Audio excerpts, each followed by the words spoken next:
For a book titled Nubia and the Amazons, I expected it to be more about Nubia. I'm not complaining, but don't be surprised when you pick this book up and it's about the Amazons more than Nubia, at least for this issue. That may sound misleading considering it opens with what might be a retcon of Nubia's origins and a retcon of how Themyscira gets new Amazons.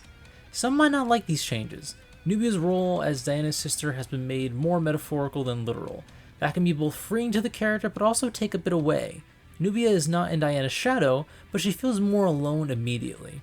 When she calls someone her sister, they have the same meaning to her as Diana does, on a family level.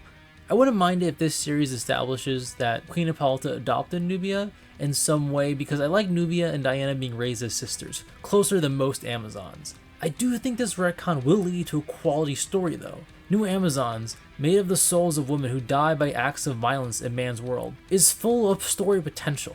This issue hints that one of the new Amazons may in fact have been a transgender woman originally, which can make for a compelling story. That's just the tip of the iceberg for allowing more stories to come from Themyscira than just tales about warrior women from Greece. Now Amazons are definitively from around the world. No one culture can claim them. And this issue focuses on that. It does a lot of world building for this concept while building up a new prophecy that they'll face. In fact, the way this story proceeds feels like a classic Greek myth where the characters are far more diverse. It's well worth the read. Really, the only thing that feels disappointing is how little focus there is on Nubia. It already feels like she should have replaced Diana as Wonder Woman rather than Hippolyta on the Justice League. Having her own title on Themyscira feels like an added insult to injury if she's not even going to be the star of it. At the same time, this is only the beginning. There are several more issues coming out where we can see Nubia take center stage in beautiful art.